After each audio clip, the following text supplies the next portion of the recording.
இதுவரையிலும் ராகுல் காந்தி பிரச்சாரம் பண்ணதில் 95 தோல்விகளை ராகுல் காந்தி சந்திச்சிருக்காரு. சட்டம் ஒழுங்கு ரொம்ப பக்காவாக நிதிஷ்குமார் கவர்மெண்ட்டில் இருக்குது. அவர் மது விலக்கு கொண்டு வந்து ரொம்ப கடுமையாக கடைப்பிடிக்கிறார். அது பெண்கள் மத்தியில் ஒரு பெரிய ரீச். ஏன் என்டிஏ பீகாரில் ஜெயிக்குது? சின்ன கட்சி கூட விடலை, வா உனக்கு ஒரு 10 சீட்டு. இப்போ தேர்தல் நெருங்க சமயத்தில் இப்படி கொடுத்தாங்கன்னா இங்கேயும் கொடுக்குறாங்களா மகளிர் உரிமை தொகை, அந்த தொகை, இந்த தொகை.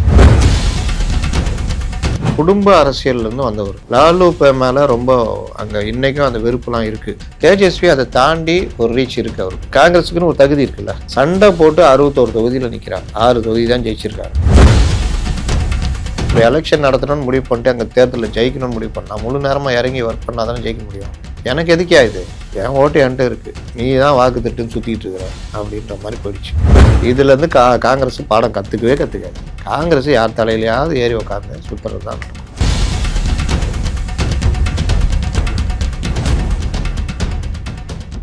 Cloud7 வாய்ஸ் நேயர்களுக்கு வணக்கம். இன்றைய நேர்காணலில் நம்மோடு இணைந்திருக்கிறார் மூத்த ஊடகவியலாளர் முத்தலிஃப்.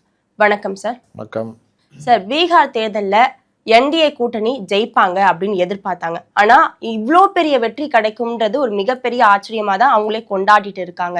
இந்த வெற்றி எப்படி சாத்தியமானது சார்? பீகார் தேர்தலில் வெற்றிக்கு 2 காரணம். ஒன்று, திட்டமிடப்பட்ட என்டிஏ உடைய செயல் திட்டங்கள். 2, திட்டமிடப்படாத இவர்கள் எம்ஜிபி உடைய செயல் திட்டங்கள். இந்த பக்கம் பார்த்தா கிட்டத்தட்ட 3வது முறை நிதிஷ் சிஎம்மாக இருக்கிறாரு. அவருடைய ஒரு முதலமைச்சராக அவர் ஆற்றிய பணிகள், பீகாரை அவர் அடுத்த கட்டத்துக்கு நகர்த்துறதுக்கான அவர் செய்த வேலைகள், அது ரொம்ப முக்கியம். அதில் குறிப்பாக பீகாரில் வறுமை, வேலையில்லா திண்டாட்டம், பெண்களுக்கு எதிரான குற்றங்கள், பல விஷயங்களுக்கு அடிப்படையாக இருந்தது மது. அவர் மது விலக்கு கொண்டு வந்து ரொம்ப கடுமையாக கடைப்பிடிக்கிறார். அது பெண்கள் மத்தியில் பெரிய வரவேற்பு. அதை இவர்கள் உணரணும். வருங்காலத்தில் வர்ற என்டிஏவும் அதிமுகவும் அந்த விஷயத்தை உணரணும். உடனே திருப்பிட முடியாது, ஆனால் ஓரளவு திருப்பலாம். இவர்கள் தலைகீழ போயிட்டாங்க தமிழ்நாட்டில். அங்கே மது விலக்கை ரொம்ப கடுமையாக, குஜராத்தும் பீகாரும் மட்டும்தான் இந்தியாவில் மது விலக்கை அமல்படுத்திகிட்டு இருக்கிறாங்க. இது ஒன்று. 2வது, பெண்கள் வாக்குகள் அதிகம். பெண்களை மையப்படுத்தி, அது ஓட்டுக்காக இல்லை, பெண்களுக்கான பல விஷயங்களை நிதிஷ்குமார் இயற்கையாகவே பண்ணிட்டு வந்திருக்காரு அவருடைய பீரியடில். அது பெண்கள் மத்தியில் ஒரு பெரிய ரீச். அது இவர்கள் வெற்றிக்கு முக்கிய காரணியாக அமைஞ்சது. 3வது, போன சட்டசபை தேர்தலில் 43 தொகுதி தான் நிதிஷ்குமார். பிஜேபியும் பெரிய அளவில் இது இல்லை, 2 பேரும் சேர்ந்து 125 தொகுதி.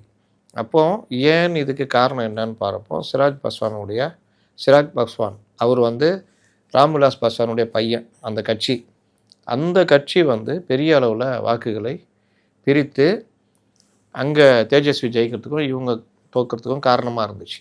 அவங்க யாருன்னா, இங்கே சீமான் மாதிரி கிட்டத்தட்ட ஒரு 7% மேலே வாக்குகள் வச்சுட்டு பிரித்து விட்டுருந்தாங்க. அவரை பார்லிமெண்ட் எலெக்ஷனில் பிடிச்சி உள்ளே போடுறாங்க. அதோடைய விளைவு, அவரும் நல்லா ஜெயிக்கிறாரு, இவங்களும் நல்லா ஜெயிக்கிறாங்க. அவருக்கு மத்திய அமைச்சர் பதவி, இந்த மாதிரிலாம். அப்போ அதை கூட்டணி அப்படியே சிந்தாமல் சிதறாமல் நகர்த்தி கொண்டு வராங்க. இது இல்லாமல் மற்ற வாக்குகள் இருக்குல்ல, மற்ற கம்யூனிட்டி வாக்குகள், அது சார்ந்த கட்சிகள் இவங்க எல்லாத்தையுமே உள்ளே இழுத்து போட்டு பக்காவாக அந்த கூட்டணியை பண்ணிவிட்டு, பிரச்சாரமும் மண் சார்ந்த பிரச்சாரம் ப்ளஸ் 10,000 பெண்களுக்கான உதவிக்குழுக்களுக்கு கொடுத்தது. இது எல்லாம் எதிர்கட்சிகள் ஒரு குற்றம் சாட்டுறாங்க. ஏன்னா இப்போ தேர்தல் நெருங்க சமயத்தில் இப்படி கொடுத்தாங்கன்னா அப்ப நிதிஷ்குமாருக்கு மேலதானே ஆதரவு அதிகமா இருக்கும் அப்படின்னு எதிர்கட்சிகள் வைக்கிற ஒரு குற்றச்சாட்டாவும் வைக்கிறாங்க. மக்களுக்கு கொடுத்தா ஆதரவு வருதுன்னா கொடுக்குறாங்க. செப்டம்பரில் தேர்தலுக்கெல்லாம் 2 மாதம் முன்னாடி கொடுத்துட்டாங்க. இங்கேயும் கொடுக்குறாங்களே மகளிர் உரிமை தொகை, அந்த தொகை, இந்த தொகைன்னு. நாங்கள் வந்தால் நாங்களும் கொடுப்போம்ல. இவங்க தேர்தல் இதில் வாக்குறுதியில் வச்சாங்க. வீட்டுக்கு ஒருவருக்கு அரசு வேலையெல்லாம் வச்சாங்கல்ல. அது மாதிரி ஆட்சியில் இருக்கிறவர்கள் மக்களுக்கு செய்யும் பொழுது, குறிப்பாக பெண்களுக்கு செய்யும்போது அந்த வாக்குகள் அவர்களை நோக்கி நகருது. இதையெல்லாம் தாண்டி பெண்களுடைய வாக்குகள் அதிகமாக 109 தொகுதிகளில் 80% மேலே இவர்கள் ஜெயிக்கிறாங்க. இஸ்லாமியர்கள் அதிகம் இருக்கிற சீமாஞ்சல் போன்ற அந்த பெரும் பகுதியில் 28 தொகுதிகள் ஜெயிக்கிறாங்க. அவங்க 11 தொகுதி ஜெயிக்கிறாங்க. அதாவது ஒரு மண்டம், கொங்கு மண்டலம், தென் மண்டலம்ன்றல அந்த மாதிரி சீமாஞ்சல்ன்றது இஸ்லாமியர்கள் டாமினேஷன் உள்ளது. Yadav community, Tejashwi Yadav community. ஆனாலும் அங்கே மேக்சிமம் இவங்க ஜெயிக்கிறாங்க. அப்போ இந்த மாதிரி விவகாரங்கள் எல்லாம் திட்டமிட்டு கரெக்டாக சிஸ்டமேட்டிக்காக எங்கெங்கே வாக்கு மிஸ் ஆகிருக்குது, என்னென்ன பிரச்சனையும் மிஸ் ஆகிருக்குது, அதுக்கெல்லாம் குழு போட்டு அந்த குழு ஒருங்கிணைக்கிற ஆள் போட்டு பாகம் வாரியாக ஒர்க் பண்ணுறது, இதெல்லாம் பண்ணியிருக்காங்க. சட்டம் ஒழுங்கு ரொம்ப பக்காவாக நிதிஷ்குமார் கவர்மெண்ட்டில் இருக்குது. பீகார் தேர்தல்னாலே வாக்குச்சாவடி கைப்பற்றுதல், துப்பாக்கி சூடு, நக்சல்கள் தாக்குதல், தேர்தல் ஒத்திவைப்பு, இந்த மாதிரி பல விஷயம். இந்த தேர்தலில் ஒரு சின்ன சம்பவம் கூட நடக்கலை. நம்ம தமிழ்நாடு மாதிரி அமைதியாக நடந்திருக்குது. அப்போ அந்த விவகாரம் வந்து அவர்களுக்கு ஒரு ப்ளஸ் பாயிண்ட்டு. இந்த சைடுன்னா தேஜஸ்வி யாதவ் நல்ல இளம் தலைவர், இளைஞர்களுடைய சக்தி ஈர்ப்பாரு அப்படின்னு சொல்ல சென்சி அது இதுன்னுனாங்க. வருங்காலத்தில் அவர் ஒரு சிஎம்மாக வரதுக்கு வாய்ப்பெல்லாம் இருக்குது. குடும்ப அரசியல்லேருந்து வந்தவர். லாலு மேலே ரொம்ப அங்கே இன்றைக்கும் அந்த வெறுப்புலாம் இருக்குது. நீங்கள் இப்போ கூட ஒரு விஷுவல் போச்சு, யாரோ அந்த வேட்பாளர் இவங்கெல்லாம் போய் பூங்கொத்து கொடுப்பாங்க, அந்த பூங்கொத்தை கூட வாங்க மாட்டார் அவர். லாலு இப்படி தான் இருப்பார். அவன் அப்படியே மேலே வச்சு ஃபோட்டோக்கு போஸ்ட் கொடுத்துட்டு அப்படியே இது பண்ணுவான். அந்த அளவுக்கு தான் அவருடைய ஆட்டிடியூட். இதெல்லாம் தேஜஸ்வி அதை தாண்டி ஒரு ரீச் இருக்குது அவருக்கு. அவர் முதலமைச்சர் ஆவான்ற அளவுக்குலாம் இங்கே கணிச்சிருந்தாங்க. இங்கேருந்து சிஎம் போயெல்லாம் பிரச்சாரம்லாம் பண்ணார். இன்னொரு பக்கம் காங்கிரஸ் 2 பேரும் சேர்ந்து தான் கூட்டணி அமைக்கிறாங்க. அந்த கூட்டணி நீங்கள் காங்கிரஸுக்குன்னு ஒரு தகுதி இருக்குல்ல, சண்டை போட்டு 61 தொகுதியில் நிற்கிறாங்க. 6 தொகுதி தான் ஜெயிச்சிருக்காங்க. படு தோல்வியாக இது பார்க்கப்படுது.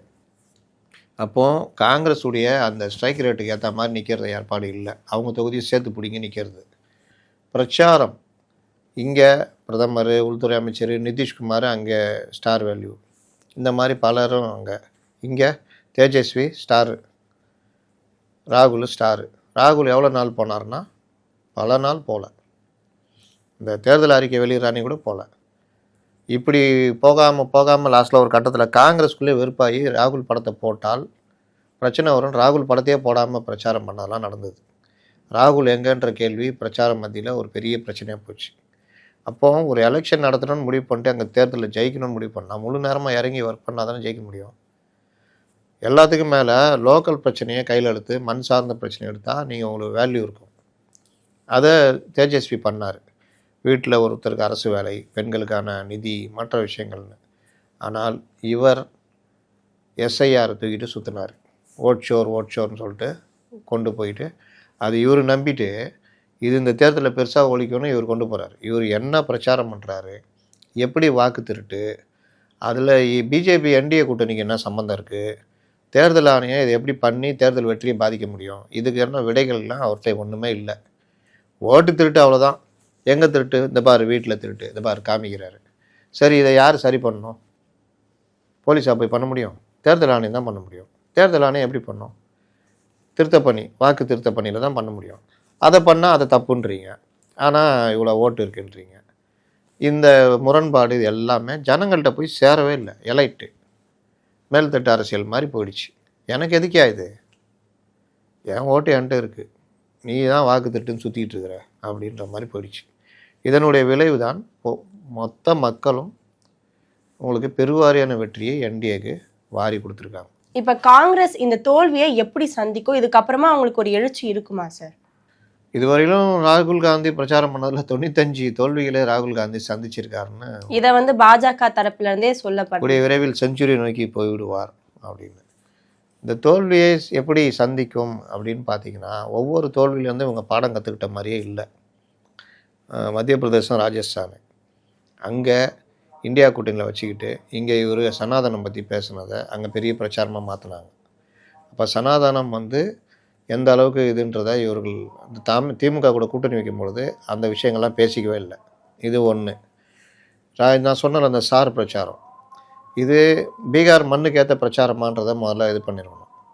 இவர் கொஞ்சம் பேர் ஆளுங்களை வச்சுக்கிட்டு, இந்த பிரவீன் சக்கரவர்த்தின்னு ஒருத்தர், அவங்க கொடுக்குற ஸ்ட்ராட்டஜி வச்சுக்கிட்டு அதை வச்சுட்டு உருட்டிகிட்டு இருக்கிறது, இந்த மாதிரி போகிறதுலாம் அந்த மக்கள்கிட்ட போய் ரீச் ஆகலை. நீங்கள் இந்திரா காந்தியோ ராஜீவ் காந்தியோ மற்றவங்கள பார்த்தீங்கன்னா அந்த மண்ணுக்கு ஏற்ற மாதிரி அங்கே போனால் அவங்களுக்கு ஏற்ற ஸ்டைலில் ட்ரெஸ் போடுறது, அவங்களோட போகிறது, இந்த மாதிரிலாம் இருந்தது. இவரெலாம் அந்த மாதிரிலாம் இல்லை. இவரை பார்த்தா இங்கே ஒருத்தர் அதே மாதிரி டிஷர்ட் போட்டு சுற்றினுக்கிறாரு. அப்போ இந்த மாதிரிலாம் மக்கள்கிட்ட ஒட்டாது. இது எல்லாம் வரும்பொழுது நீங்கள் மத்திய பிரதேசத்தில் தோல்வி, ராஜஸ்தானில் தோல்வி. என்ன தோல்வி? சீட்டு கூட்டணி கட்சியில் மதிக்காமல் போனது. ஏன் என்டிஏ பீகாரில் ஜெயிக்குது? சின்ன கட்சி கூட விடலை. வா உனக்கு ஒரு 10 சீட்டு, உன் 10 சீட்டு தமிழ்நாடு ஃபுல்லாக அந்த இதுக்கு, அந்த பீகார் ஃபுல்லாக பீகார் அவங்களுடைய இதுக்கு உதவும்.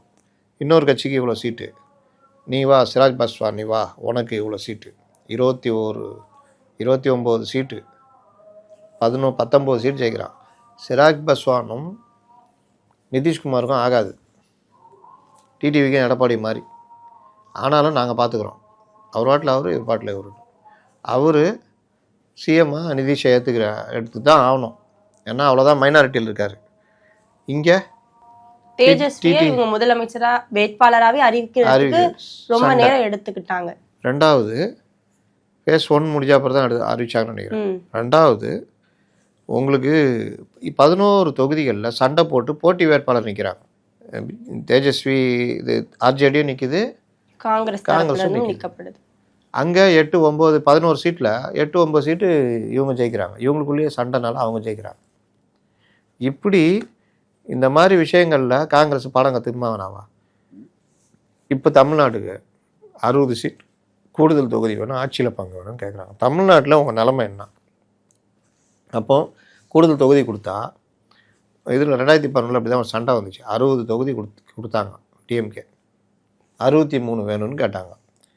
3 தொகுதிக்கு பெரிய சண்டையே நடந்தது. டெல்லி வரைக்கும் பேச்சுவார்த்தை போய் அப்புறம் கலைஞர் கொடுத்துட்டார். ஜெயிச்சது எவ்வளோ தெரியுமா? எவ்வளோ ஜெயிச்சிருப்பாங்கன்னு நினைக்கிறீங்க? 63 தொகுதி நின்னாங்க. எவ்வளோ ஜெயிச்சிருப்பாங்கன்னு நினைக்கிறீங்க? இதே மாதிரி ஒரு சம்பவம் தான் அங்கேயும் நடந்திருக்குமா சார்? அதே 5 தொகுதி தான். அப்போ கலைஞர் சொன்னது, 63 நாயன்மார்கள் மாதிரி போனீங்க, பஞ்சபாண்டவர்களாக வந்திருக்கீங்க, பெருசாக வருவீங்கன்னு எதிர்பார்த்தா இப்படி வந்திருக்கீங்களேன்னு. அப்போ இவர்கள் 10% தான் ஸ்ட்ரைக் ரேட். இதுலேருந்து காங்கிரஸ் பாடம் கற்றுக்காது. காங்கிரஸ் யார் தலையிலையாவது ஏறி உட்காந்து சுற்றுறது தான் நடக்கும். சார், பிரசாந்த் கிஷோர் வந்து ஒரு மாற்றா இருப்பாரு அப்படின்னு பேசப்பட்டது. ஆனா அவருக்கு ஒரு தொகுதி கூட கிடைக்கல. அதை எப்படி சார் பாக்குறீங்க? இங்கே நம்ம முதல்வர் சொல்லுவார், சீனி சக்கரை சித்தப்பா சீட்டில் எழுதி நக்கப்பா அப்படின்வார். அந்த சக்கரைன்னு எழுதிட்டு இது பண்ணால் இனிக்காதுன்னு. நம்ம சித்தப்பும் அப்படி தான். நாங்கள் வந்து வேறு மாதிரி அது இதுன்னு ஊருக்கெல்லாம் வியூகம் வகுத்து கொடுத்தாருனாங்கல்ல, நம்மளுக்கெல்லாம் அதில் எப்போவுமே நம்பிக்கை கிடையாது. ஏன்னா ஜெயிக்கிற கூட்டணிக்கு தான் இவர் வியூகம் வகுத்து கொடுத்தாரு. எது 21 இவர் ஒன்றும் பண்ணலனாலும் ஜெயிச்சிருப்பாங்க. இந்த 5 ஸ்டார் சாக்லேட்டில் வருமே, எதுவுமே பண்ணலப்பா, எதுவுமே பண்ணாமையே நீ ஜெயிச்சேன்னு, அந்த மாதிரி எதுவுமே பண்ணாமல் இருந்தாலும் அங்கே டிஎம்கே கூட்டணி ஜெயிச்சிருக்கும். இவர் அதில் போயிட்டு நான் தான் ஜெயிக்க வச்சேன்னு பெரு வெற்றிலாம் இல்லையே, வெற்றி தான் பெற்றாங்க. அந்த 21 எலெக்ஷனில் 75 சீட்டு எதிரில் ஜெயிச்சாங்கல்ல. அப்போது இவரை வந்து பெரிய வகுப்பாளர் அது இதுன்னு, இப்போ அவர்கிட்ட ராபின் சர்மா, அப்புறம் ஐபேக்லேருந்து அவர் பிரிஞ்சு வெளியே வந்துட்டார். இந்த டீம் எல்லாமே இப்போ டிஎம்கே ஒர்க் பண்ணி கொடுத்துட்ருக்குது. அதுதான் அந்த மாதிரி உருட்டுறது, எதையாவது உருட்டிக்கிட்டு காமெடி பீஸ் ஆகிட்டு இருக்குது. அடுத்து இங்கே விஜய் கட்சி ஆரம்பித்தோன்னே ஆதவ் கூப்பிட்டு வந்தார். பெருசாக பயங்கரமாக பண்ணுவார் அதுன்னு. அவரும் தமிழ்நாட்டிலே நீங்கள் தான் ஜெயிப்பீங்க, தோனி மாதிரி நீங்கள், அப்படி இப்படின்னு உருட்டினார். இது பொய்யான ஒரு கருத்தை உருவாக்கிவிட்டு போகிறது. அடுத்து என்ன பண்ணார், ஏடிஎம்கேவும் தாவேக்காவும் சேர்ந்தா ஸ்வீப்பு அப்படின்னாரு. ஆனால் சேராதீங்கன்ட்டு போயிட்டார். இவங்களும் அதை கேட்டுட்டு இழுத்து அடிச்சு சேராமே போய் லாஸ்ட்டில் ஏடிஎம்கே மீண்டும் பிஜேபி கூட்டணியோட கை கோத்துற நிலமை வந்துடுச்சு. போன பிறகு ஐயோ போயிடுச்சேன்னு உட்காந்து இது பண்ணாங்க. இந்த எலெக்ஷனில் இவரை பெருசாக நம்பியிருந்தாங்க அவங்க, பண்ணுவாருன்னு. இவரும் போய் பெருசாக அங்கே இதெல்லாம் பண்ணார். அவர் பண்ண தப்பு, எலெக்ஷனில் நான் நிற்க மாட்டேன்னு முடிவெடுத்தது. ஒரு தலைவனே படையை வழி நடத்தி செல்றவனே போருக்கு போக மாட்டேன்னு சொன்னால் படை மட்டும் எப்படி போய் ஜெயிக்கும்? இன்னொன்று, அந்த இதெல்லாம் எடுத்து பார்த்தா எல்லா இடத்துலையும் 2000 ஓட்டு 3000 ஓட்டு, சில ஒரே ஒரு தொகுதியில் மட்டும் 37,000 ஓட்டு, சில தொகுதியில் 10,000 8,000 7,000, 4வது இடம் 3வது இடம், இப்படி தான். பெரிய அளவில் இவர் எந்த தாக்கத்தையும் ஏற்படுத்தலை. 3 ஓட்டு. மஜ்லிஸ் கட்சி ஒவைசிது 1.6, அவர் 5 சீட்டு ஜெயிச்சிட்டார். இவர் 3.6 வாங்கி ஒன்றும் இல்லை. ஏன்னா எல்லா தொகுதியிலும் நின்று 3.6, மஜ்லிஸு குறிப்பிட்ட பகுதி நின்று 1.6 வாங்கி 5 சீட்டு. அப்போ இவருக்கு பெரிய அளவில் ரீச் இல்லை அப்படின்றதும் தெரிஞ்சு போச்சு. இவர் தான் சீமான் கட்சியை விமர்சனம் பண்ணியிருந்தார். இங்கே வந்துட்டு அவங்களாம் உதிரி கட்சிகள், ஒன்று இல்லை அப்படின்னு. இவர் அங்கே உதிரியோடய கேவலமாக போயிட்டார். அப்போ இவருடைய வியூகத்தை நம்பிட்டு நீங்கள் தாவேக்கா இங்கே பண்ணுதுன்னா என்ன ஆகும் சார்? இப்போ வந்து பாஜக தனி பெரும்பான்மையோட நிதிஷ்குமாரை விட்டுட்டு ஆட்சி அமைக்க முடியுமா சார்? அது தேவையில்லாத ஒன்று. எப்பவுமே பாஜக அந்த வேலையை பண்ணாது. தனி பெரும்பான்மை எங்கே இருக்குது? மற்ற கட்சிகளை சேர்த்து அந்த பண்றதுக்கான வேலைலாம் வாய்ப்பு பண்ணவே மாட்டாங்க. அது பண்ணால் நிதிஷ்குமார் போய் அவர் கூட சேர்ந்தாருன்னா இவர் ஒரு 80, அவர் ஒரு 35. அதுவே பாஜக நினைத்தால் நிதிஷ்குமார் எம்எல்ஏக்களை வாங்க முடியும் அப்படின்ற ஒரு விமர்சனமும் எதுக்குங்க இது இங்கே பண்ணுறாங்களே நரேட்டிவ் அதே மாதிரி தான். எல்லாம் ஒன்றா செஞ்சு ஜெயிச்சாச்சு. அப்புறம் எதுக்கு உன் எம்எல்ஏ நான் வாங்கினேன், என் எம்எல்ஏ நீ வாங்கணும்? தேவையில்லாத வேலை இல்லை. வாங்கணுன்னா 2/3 வாங்கணும். இப்போ அவர் 80னா 60 பேர்கிட்ட வெளியில் வந்தால் தான் கட்சி தாவல் தடை சட்டம் வராது. 2/3. அப்போனா இவர் எப்படி அதை பண்ண முடியும்? எதுக்கு பண்ணணும்? நிதிஷ்குமாரே முதலமைச்சராக இருங்க, கேபினெட் பிரிச்சுக்குவோம். நாங்கள் 90 பேர் இருக்கிறோம், அதுக்கேற்ற கேபினெட் கொடுங்க. நீங்கள் எது பண்ணீங்க? துணை முதல்வராக எங்கள் இதுலேருந்து 2 பேரை போட்டுக்குங்க. சிராக் பாஸ்வான் கட்சியிலேருந்து ஒரு ஆள் போடுங்க. இப்படி தான் போவாங்க. அதனால் நிதிஷ்குமாருக்கு இதெல்லாம் ஒரு பெரிய இதுவெல்லாம் ஆகாது. சமகால அரசியல் நிகழ்வுகளை பத்தி பகிர்ந்து கொண்டதுக்கு நன்றி சார்.